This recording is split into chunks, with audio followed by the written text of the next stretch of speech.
Hello everybody and welcome to the 2014 season wrap-up. I'm Ben Porson, joined alongside with Jack Schlafly, and we're going to go through the stats and figures of the key players that stepped up this year and made this season so successful. First one up is Rankin Woolley. Not really one you can pass up. Great player on this team. He got hurt. He's not playing with us anymore, but definitely a key figure. 400 yards on the ground with 6 touchdowns, and he's averaging 5.6 a carry.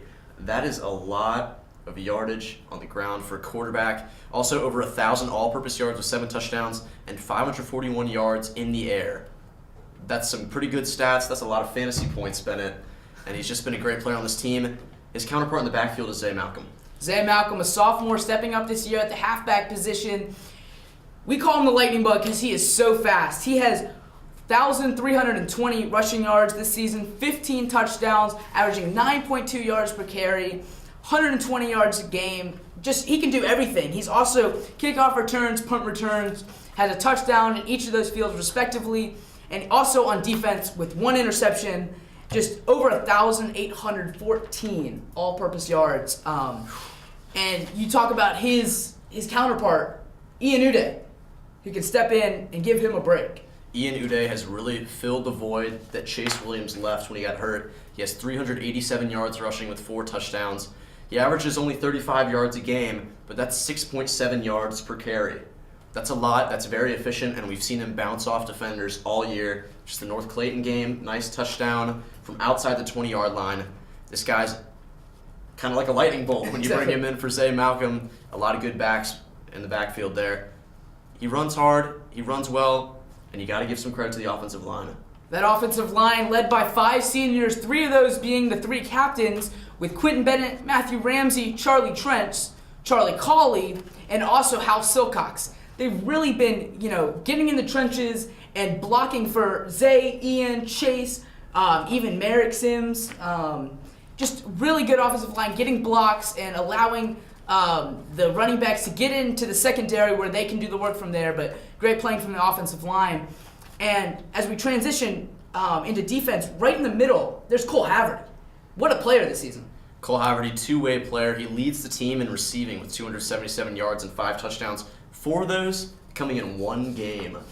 He had 184 yards in a single game. He's blocked a punt. He has 4 interceptions and 48 total tackles. That's a lot of tackles coming from a secondary position. Talk about a lot of tackles. Charlie Trent is your guy. Charlie Trent's leading the team with 88 total tackles, 53 of those assisted, 35 of those unassisted. Really stepped up on defense and played very well in the beginning of the season with 3 tackles for loss, 2 forced fumbles, and a fumble recovery. And I can tell you, if you watch that Laney game, he can hit very hard. He can hit really hard. He actually came to the sideline after his huge hit. He was ready to go back in. And a guy who plays up on the defensive, at the defensive end position, Cortez Alston. Cortez Alston has really done a great job on the defensive line. 37 total tackles, 20 assisted, 17 unassisted, 13 tackles for loss, and 4.5 sacks. Not to mention 3 forced fumbles. This guy is a great sophomore piece on this team. Talk about the 3 big sophomores, Zay, Ian, and Cortez. Cortez is doing his part right now. Ian and Cortez were hurt last year. They've both come in and done what they needed to do. I mean, we can keep talking about tackles if you want. Hal Silcox as well. Hal Silcox, second on the team in total tackles. It's not the 88 total tackles that Charlie Trent has, but still an impressive number at 61. 38 of those assisted, 23 of those unassisted. But here's a linebacker who can get in the backfield with 10 tackles for loss, 1.5 sacks, 2 forced fumbles, and a fumble recovery. That fumble recovery coming in that key play versus Laney, where he just fell on it in the end zone and got that touchdown that ultimately carried Westminster to the win. That was a low-scoring game, if you guys remember.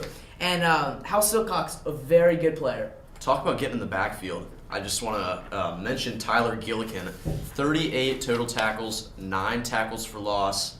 This guy gets in the backfield as well. I mean, we've got a monster defensive front 7, and Tyler Gillikin has done a great job and just improving that front 7 all year, looking to make a good run in the playoffs. And that wraps it up for our 2014 Westminster football wrap-up. A lot of good stars, a lot of good players, a lot of senior leadership, some sophomores in there. Just great playing. I'm Ben Porson, joined alongside me with Jack Schlafly. Thank you for watching, and go Cats!